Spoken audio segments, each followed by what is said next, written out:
We've entered into a memorandum of understanding with the county on how we're going to minimize gridlock during an accident, how we're going to monitor travel going down the road, and how we're going to better control development in the future.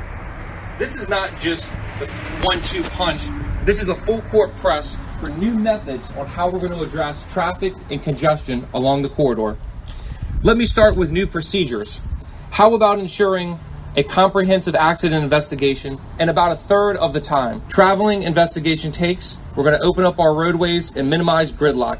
Drone technology for the first time is going to be used in fixing accidents after an investigation. And to give you the details, I'd like to bring up Police Chief Scott Baker. Good morning. We will be using technology to assist us in providing better communication about road issues and to decrease the amount of time it takes us to investigate serious accidents. We will be training our members on the best practices to efficiently handle traffic accidents. We have a new smart board that will allow us to train our personnel to keep traffic moving during an event. This can include equipment, position, and/or detours. In addition, we are improving our communication with the public. We already use the Annapolis Police Department mobile app to send push notifications about traffic issues in Annapolis. By providing these notifications, a commuter can make informed decisions on the best way to proceed through the city. We also just purchased 2 new portable message boards, as you can see on one of the back of the SUVs. These boards are easily deployed from a supervisor's vehicle and can be set up with any message. This will allow us to give drivers advance notice and direction prior to them getting to the issue that is causing the delay. Finally, we are getting ready to train our crash investigators to use drones to investigate serious accidents. In the past, the road would remain closed for several hours while officers conducted their detailed investigation. This included marking evidence, then taking measurements and photographs. Shortly, we will be able to deploy a drone to take pictures and obtain measurements, cutting the investigation time down significantly. All of this new technology will help clear the delays faster by being more efficient. Thank you. Thank you, Chief. As part of the MOU, there's also another step, and that's formalizing a land use policy group between the city and county. Currently, the city and county only meet on occasions to go over. This new policy, they're going to meet on a month-to-month basis to go over projects on the Annapolis Neck and projects bordering it with the county. With this designated work group, county and city staff will work together to use real-time data to address projects in the Forest Drive, Eastport, and Annapolis Neck area. Meanwhile, we have already begun the Forest Drive sector study to study the land use solutions and to encourage the transformation and redevelopment of key sectors along the corridor. Ultimately, it will help guide the future of Forest Drive going forward. Please understand that this is the first of its kind agreement between a city and county. We will work together to determine traffic patterns, its impact, issues across city and county lines. This will allow for a more comprehensive approach to deal with development. Here to talk about what planning and zoning is doing is our director, Pete Gutwald. Good morning and thank you. And ultimately, this effort will help guide the future of the Forest Drive area corridor in planning and transportation solving actions. Through the study, the city will be able to obtain new data, update the information on local modes of transportation, economics, demographics, and other subjects such as public safety. The continued data sharing and cooperation between the city and the county will allow for a more comprehensive approach to traffic solutions and land use solutions and what's going on in the planning and development world.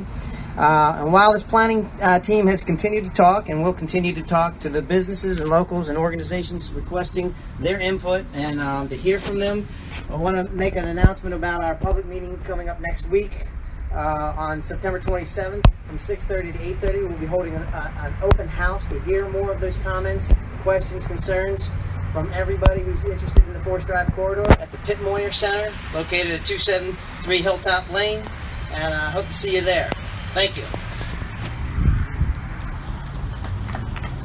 Thank you, Pete. And I encourage everyone to come out and participate in those studies. It's great to get input from the public about what's going on. As we mentioned earlier and you've heard, Forest Drive has been an issue for a very long time. We have some new and innovative solutions going forward. And the only way we can do this is with great partnership. So it's my great pleasure to bring up my friends and the county executive, Steve Shue. Thank you, Mr. Mayor. Good morning, everybody. It's another beautiful day in Anne Arundel County, and appreciate you being here to roll out yet another important dimension of our working relationship with the City of Annapolis. The relationship between the county and the city has never been stronger than it is today, thanks to the great mayor of the city. As the mayor said, we are committed to finding new solutions to old problems, and the Forest Drive corridor has been a niggling problem for a very long time, in fact, decades. One very obvious thing about traffic is that it knows no borders. And for far too long, our two jurisdictions have acted separately in vacuums when it came to this roadway. Bottlenecks were the result of poor communications and territoriality between previous administrations. We've sought to change that mindset, first through data sharing and now through a cohesive strategic partnership that will include input and thinking from experts on both sides of the border between the two jurisdictions. To ensure we can more effectively move traffic down the corridor, the county is providing crucial data. Our transportation officials use a regional travel forecast model in conjunction with the Baltimore Regional Transportation Board, and thank you to them, that tracks travel demand across the county's arterial road system. The city, in conjunction with our team, will refine this model by creating a more detailed data subset to forecast accurately traffic in and around the Forest Drive and Eastport corridor. Ultimately, the county can and will incorporate this refined model into our transportation master plan. In addition to providing data, the county will now provide additional tools to help monitor the traffic flow along Forest Drive.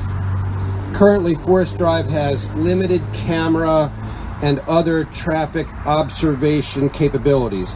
We'll be adding additional cameras and repositioning the cameras that are already in place to enable continuous monitoring of traffic flows along the entire corridor.